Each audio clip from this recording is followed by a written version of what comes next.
Okay, we're here with Dave Pollak, who's the co-chair of the New York Democratic Party and was the founder of DL21C. Tell us about DL21C and how it got you involved in kind of this world and thinking about this kind of stuff. Well, in 1992, a strange confluence of events happened. President Clinton was elected, creating a surge in youth interest, and for the first time, people had the internet on their desks. So prior to 1992, if you wanted to start a political organization, you had to raise a lot of money, you had to have institutional support, you had to send out mailings, you had to do things like bulk sort your zip code, postcards. Right. But then for the first time, you didn't have to do that. And the democratizing force of the internet started to show its wings a little bit. We basically rode on the backs of that historical accident. And we was democratic leadership for the 21st century, is that? That's right. That's right, and it was a group, much like many of the groups that you see now, of young people, mostly under 40, interested in politics.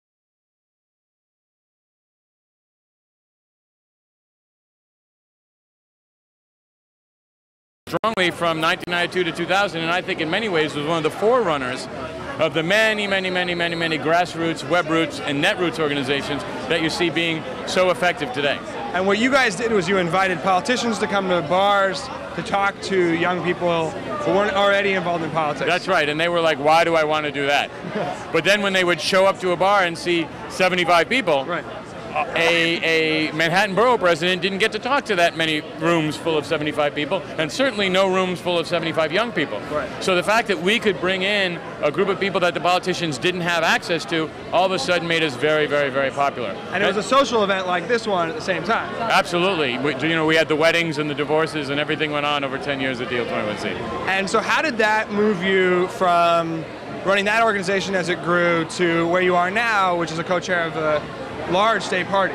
Well, to Eliot Spitzer's great credit, I believe, he looked at the work that we did and said, hey, as I'm envisioning what I want my state party to look like, as I'm envisioning the type of political legacy I'd like to leave, as I'm envisioning how I'd like the party to grow after I'm gone, I realize I need to tap into part of this energy. I need to tap into this network.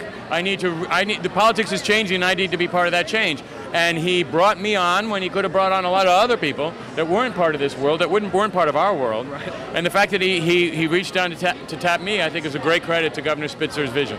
So what are you doing now with the state? You said in your speech earlier that your role is to help these people to push forward the transformation that you think is in place.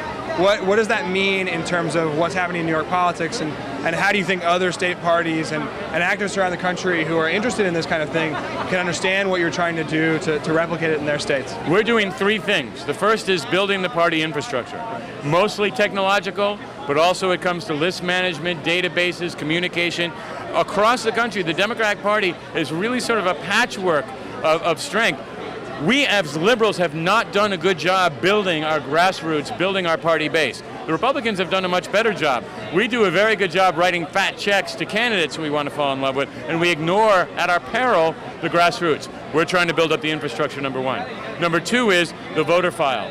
Trying to take a 21st century approach to cataloging who Democratic voters are. And when you think about things like MySpace and Friendster, people no longer view themselves as just a name, address, and a phone number. They view themselves as their face, their picture in a muscle shirt or a bikini, who their friends are, the music video they want to put on their site. How do we conceptualize that? And third is we need to grow the party.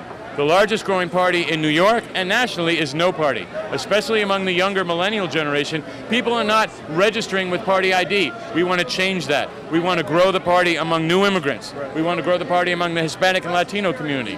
We want to grow the party among African Americans, among Asians, among women, some of the really underrepresented vis-a-vis their size and growth potential groups that should all be strong parts of the Democratic family.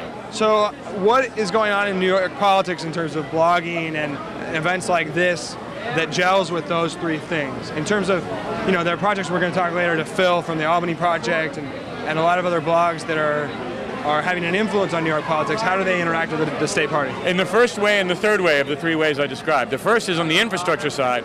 We need to have the county committees, local candidates, being able to get in touch with people through the blogs. Think about St. Lawrence County in New York. The largest county in New York. It's bigger than the landmass of Delaware and Rhode Island combined, has 100,000 people in it. You can't go door to door. You have to drive sometimes 25 miles to get to the next farm. Think of the power that a blog community in a county like that can have in terms of creating community where it doesn't exist physically and geographically, okay? And then the third piece in growing the party, there are people, as you know, who've gotten involved through your site, through other people's site, who've never been involved in politics before. Now we need to take the next step to reach out and say, hey, the Democratic Party isn't some strange, obtuse, third-party entity that we view as, quote-unquote, the establishment. Right. We're a partner in this effort. Right. We're your Democratic Party. We're only as good as you make us. Right. And so what can other state parties and other activists understand from the relationships you're building here that can be replicated? First, let me tell you why that's important, then I'll answer the question. Okay. In many ways, a presidential campaign is not Al Gore versus George Bush.